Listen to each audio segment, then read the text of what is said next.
Հայաստանի Հանրապետությունը չպետք է շարունակի Ղարաբաղյան շարժումը ազգային ժողովում կառավարության հետ հարց ու պատասխանի ընթացքում հայտարարեց վարչապետը Նիկոլ Փաշինյանը հավելեց պետք է համոզված լինի սակայն որ Ադրբեջանում էլ չեն սկսում մի ուրիշ օրինակ արևմտյան Ադրբեջանի շարժում։ Ես դա անում եմ որպես Հայաստանի Հանրապետության վարչապետ եւ եթե Հայաստանի ժողովուրդը համաձայն չլինի իմ այս արձանագրման հետ որ պահին համաձայն չլինի ես այդ պահին կդադարեմ լինել Հայաստանի Հանրապետության վարչապետ։ Գնացեք կարդացեք ԵԱՀԿ 1996 թվականի Լիսաբոնի գագաթաժողովի փաստաթղթերը եւ կհասկանաք, որ Ղարաբաղյան շարժումը այդ ժամանակ արդեն ավարտվել էր, ուղղակի մեզ ոչ ոք դրա մասին տեղյակ չէր պահել, մենք էլ այդքան ինչ ասեմ, այդքան ինտուիցիա չէինք ունեցել, որ կարդանք եւ ինքնուրույն դա հասկանանք։ Նիկոլ Փաշինյանը հավելեց, կարևոր է նաեւ պատասխանել հարցին, թե ինչու Ղարաբաղյան հարցը չի լուծվել նախորդ 30 տարվա ընթացքում։ Որովհետեւ 2018 թվականից 2018 թվականի դրությամբ ապրիլի դրությամբ սեղանին ա եղել բանակցային մի բովանդակություն, որը Ղարաբաղի հարցի մասին մեր ունեցած պատկերացման հետ համեմատ, որը արտահայտվել ամենատարբեր ուղերձներում, այդ թվում իմ ելույթներում, հայտարարություններում, այդ իրադրությունից դուրս գալու համար, այդ իրադրություն լուծելու համար, մենք պիտի զիջեինք, հետո էլի պիտի զիջեինք, հետո էլի պիտի զիջեինք, հետո էլի պիտի զիջեինք, հետո էլի պիտի զիջեինք, հետո էլի պիտի զիջեինք։ Որևէ գործողություն, տեսեք օրինակ բանը, Սերժ Սարգսյանը առաջինն էր, չէ, որ բանից 20 թվականի նոյեմբերի 9-ից հետո դուրս թռավ եւ ասեց կապիտուլյացիա։ Ուրեմն այն բանակցային բովանդակությունը, որ 2018 թվականին Սերժ Սարգսյանը թողել է, այդ կետից որևէ գործողություն, որևէ հնարավոր գործողություն, տեսեք ինչ եմ ասում, չկար որևէ մի հնարավոր գործողություն, որը նույն տրամաբանության մեջ հնարավոր լինել ձևակերպել այլ կերպ, քան կապիտուլյացիա։ Որևէ գործողություն։ Եթե կար թող այդ գործողությունը աներ, ոչ թե գար էս ամբյոնից բան աներ, պատերազմ անոնց աներ։ Այսինքն թիվ մեկ կապիտուլյանտը, որ բերել է պրոցեսը հասցրել է միտեղ, որտեղից ուրիշ ելք բացի այն ինչ որ ինքը անվանում է կապիտուլյացիա չկա, իրանց գործը ինչ է։ Իրանց 2020 թվականի նոյեմբերի եւ դրանից առաջ էլ ամբողջ գործը ինչ է։ Որ իրենց կառուցած, այն ինչ որ իրանց կառուցած կապիտուլյացիան փաթաթեն ուրիշների կոնկրետ իմ վզին։ Բայց դրա համար եմ այդ մարդկանց ասում եմ լսեք եկեք գնանք ուղիղ եթերում կանգնենք խոսանք։ 3 հատ մտքի տիտանը ասում են ես այսօր գործ ունեմ, ես այսօր բան, այն մեկն ասում է, մենք բոլորը ասում են բան, բոլորն ասում են մենք իր հետ բանավիճելու բան չունենք։ Հետո իրանց երեխեքին, թորներին, ծորներին, խնամիներին, բանին, հարսներին, բաջանաղներին խրգում են ասուլիսներ տալու, գնացեք, արա, եթե բան չկա բանավիճելու, վեր ընկեք տեղներդ, ձեններդ կտրեք։ Եթե բանավիճում եք, եկեք խոսանք։ Ես ասում եմ, ես ձեզ հետ չեմ բանավիճի, ես ձեզ հետ պատերով կտամ, եւ այդտեղի ձեր քաղաքական դիակի մնացորդները դուրս կհանեն, իրեքիդ էլ վերաբերվում է, հերիքան ներվերներիս հետ խաղակ։ Ես ձեզ ոտի տակ կտամ, ոչ թե ձեզ հետ կբանավիճեմ։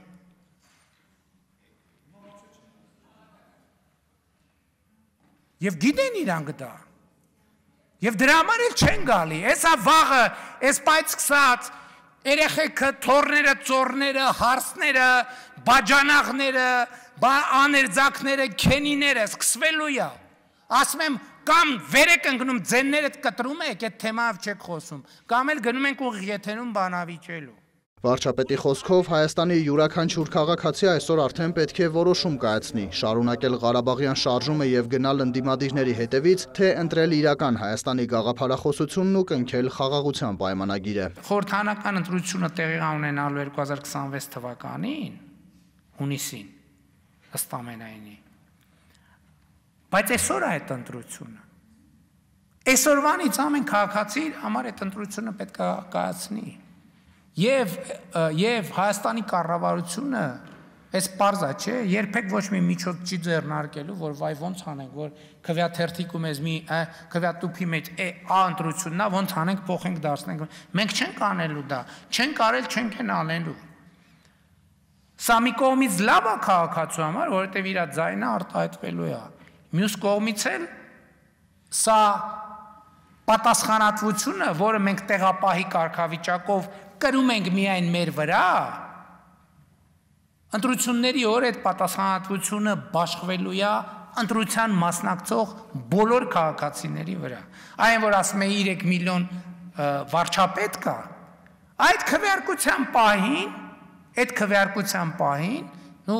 ընտրողների ցուցակում երևի ավելի քիչ են մարդիկ,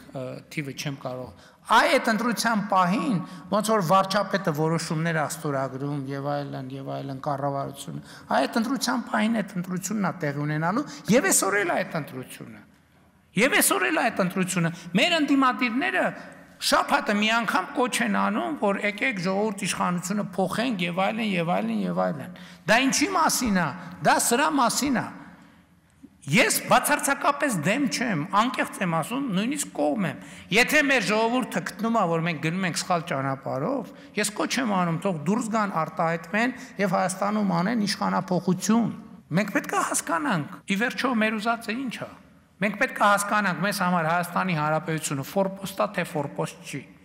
Ընդ որում ֆորպոստի ընկալումը դա արտաքին բան չի։ Էլ եմ ասում, Հայաստանի Հանրապետությունը մեզ համար ֆորպոստ է, ավելի մեծ հայրենիք ունենալու համար, ավելի մեծ պետություն ունենալու համար, թե Հայաստանի Հանրապետությունը այն պետությունն է, որը մեր երազանքների պետությունն է։ Իմ ընկալումը այն է եւ մեր ընկալման տրանսֆորմացիան այն է, որ սա մեր երազանքների պետությունն է եւ մենք մեր երազանքների պետությունը այստեղ այս ինքնիշխան տարածքում պետք է շարունակենք կառուցել։ Անդրադառնալով Ադրբեջանի հետ համաձայնեցված խաղաղության համաձայնագրի տեքստին, վարչապետը վերահաստատեց, պատրաստ է ստորագրել այն եւ ակնկալում է նաեւ Ադրբեջանի նախագահի պատրաստակամությունը։ Այս համատեքստում Նիկոլ Փաշինյանն անդրադարձավ նաեւ պատգամավորների դիտարկումներին, որ վերջին օրերին Ադրբեջանը ապատեղեկատվություն է տարածում Հայաստանի կողմից հրադադարը խախտելու վերաբերյալ, ինչպես նաեւ նոր պահանջներ է առաջ քաշում։ Իրադրության առանձնահատկությունը հետեւյալում է, որ մենք որդեգրել ենք ռազմավարություն եւ գնում ենք այդ ռազմավարություն։ Մեզ համար ակնհայտ է, որ թե Հայաստանի ներսում, թե Հայաստանից դուրս կան պրոցեսներ եւ կան ցանկություններ եւ կան պլաններ Հայաստանի Հանրապետությանը եւ Հայաստանի Հանրապետության կառավարությանը դուրս բերել այդ ռազմավարությանը հետևելու եւ այդ ռազմավարությունը շարունակելու ուղեգծից եւ մեր բոլոր գործողությունները պետք է կարդալ այս տրամաբանությամբ։ Այսինքն մենք որդեգրել ենք ռազմավարություն եւ գնում ենք այդ ռազմավարական ճանապարհով։ Վարչապետը խոսեց մասնավորապես ԵԱՀԿ Մինսկի խմբի համանախագահության ձևաչափը լուծարելու եւ սահմանադրության փոփոխության ադրբեջանական պահանջի մասին։ Միմյանց նկատմամբ տարածքային պահանջներ չունենալու հարցն ըստ Փաշինյանի կլուծվի հենց համաձայնագրի ստորագրմամբ, որն ավելի բարձր իրավական ուժ կունենա, քան ներքին օրենսդրությունները, իսկ Մինսկի խմբի համանախագահության ձևաչափի հարցում որոշում կայացնելու համար Հայաստանին երաշխիք է պետք։ Մենք ինչ ենք ասում, որ օրինակ ԵԱՀԿ Մինսկի խմբի համանախագահության լուծարման հարցը մեզ համար քննարկելի է։ Այն նույն պատճառով, որի մասին քիչ առաջ ասացի, որ կարծում եմ, որ մենք Ղարաբաղյան շարժումը պետքա չշարունակենք։ Հետևաբար, բայց ինչու ենք հետաձգում ԵԱՀԿ Մինսկի խմբի համանախագահության լուծարման հարցով որոշումը, որովհետև ասում ենք, մենք ուզում ենք համոզված լինել, որ ինչպես մենք ունենք քաղաքական որոշում, որ Ղարաբաղյան շարժումը չենք շարունակում, այնտեղ էլ Ադրբեջանում էլ չկա քաղաքական որոշում, որ իրենք սկսում են մի ուրիշ շարժում, ասենք օրինակ Արևմտյան Ադրբեջանի շարժում եւ այս պատմությունը ոչ թե խաղաղություն հաստատելու մասին է, այլ կոնֆլիկտային տրամաբանությունը Ադրբեջանի տարածքից Հայաստանի տարածք արտահանելու մասին։ Պաշտպանության նախարարն էլ անդրադարձավ վերջին օրերին ադրբեջանական կողմում հնչող կրակոցներին, որոնք լսելի են Հայաստանի սահմանամերձ բնակավայրերում։ Նշեց, սահմանի երկայնքով այդ կրակոցները Հայաստանի ուղղությամբ չեն։ Պաշտպանության նախարարությունը ուշով հետևում է ամենին եւ դրա լուծման ճանապարհը մենք կարծում ենք, որ դիվանագիտական ճանապարհն է եւ մենք հարցի կարգավորումը հենց այդ կերպ ենք պատկերացնում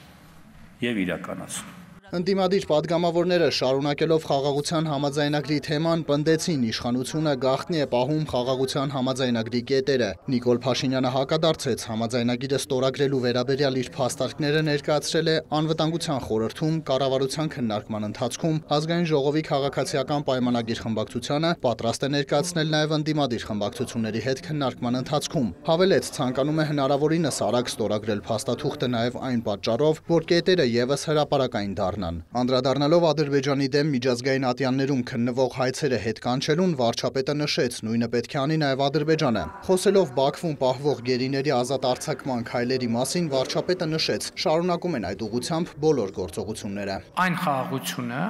որի ճանապարհով մենք գնում ենք, գերիների հարցի լուծման ամենաէֆեկտիվ ճանապարհն է։ Պարզապես ավելի էֆեկտիվ ճանապարհ գոյություն չունի։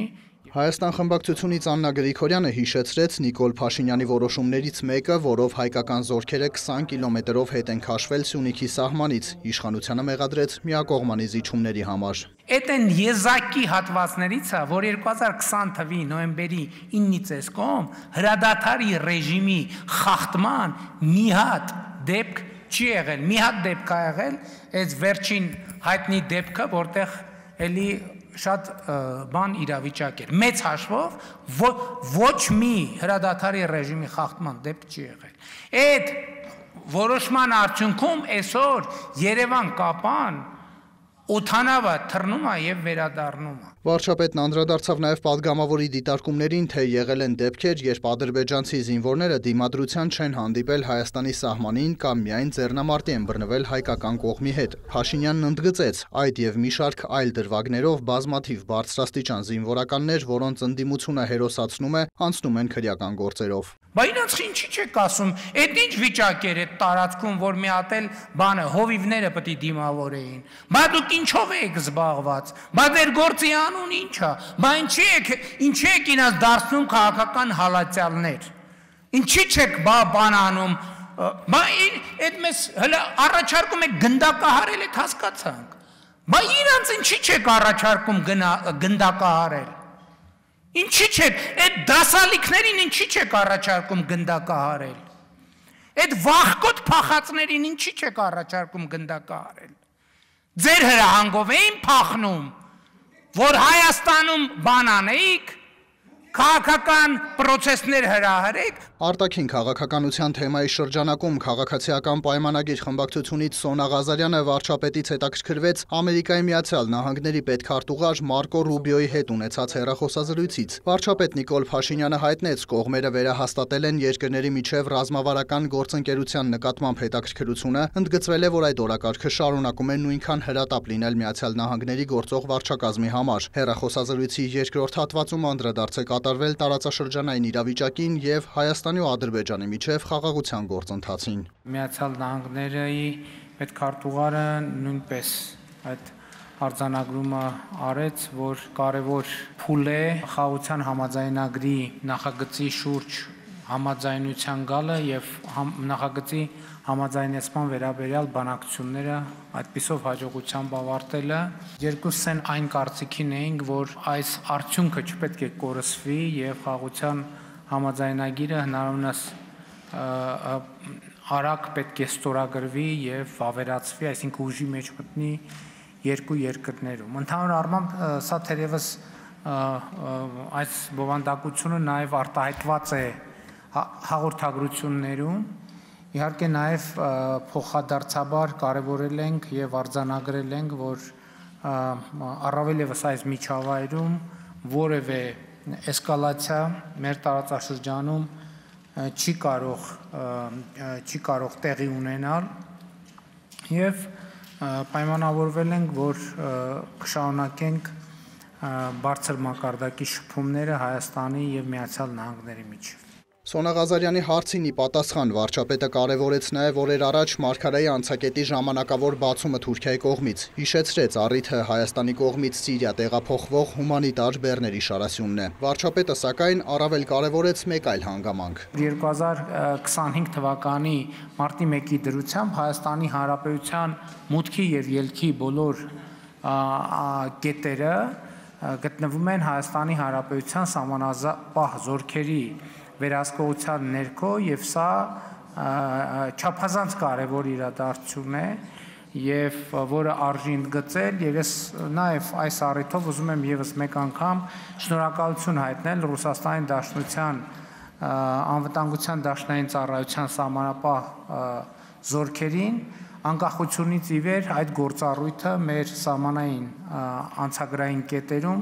իրականացնելու համար եւ գոհունակությունս արտահայտել, որ մենք այլևս ի վիճակի ենք այդ ինքնիշխան գործառույթը իրականացնել։ Հարց ու պատասխանի ընթացքում անդրադարձ կատարվեց նաև Գյումրու ավագանու արտահերթ ընտրությանը։ Քաղաքացիական պայմանագրից Ջուլիետա Ազարյանը նշեց, նախկին քաղաքապետ, այժմ քաղաքապետի թեկնածու Վարդան Ղուկասյանը ըստ համացանցում տարածված ձայնագրության սպառնում է այն գյումրեցիներին, որոնց ըստ ձայնագրության պաշտոնավարման ընթացքում տարածքներ եւ գույք է նվիրել։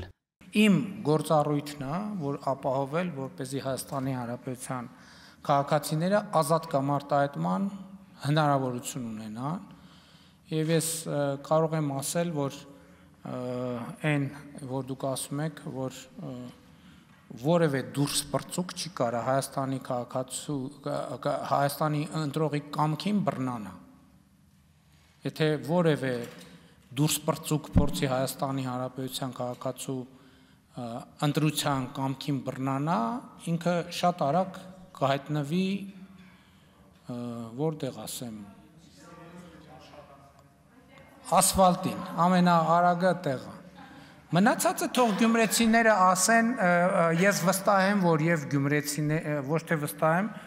ես երաշխավորում եմ, որ եւ գյումրեցիները եւ փարաքարցիները ազատորեն իրենց կամք արտահայտելու հնարավորություն կունենան։ Մեր դիրքորոշումն էլ հետեւյալն է, որ ժողովրդի արտահայտած ցանկացած կամք մենք ի գիտություն ենք ընդունելու եւ ժողովրդի ասածը մեզ համար օրենք է։ Նիկոլ Փաշինյանը հավելեց, ձայնագրությունում հնչած այլ հայտարարություններով, որոնք իրավական հետևանքներ կարող են ունենալ, պետք է զբաղվեն իրավապահ մարմինները։ Մուշեղ Իսախանյան, Դավիթ Մաչկալյան, լուրեր։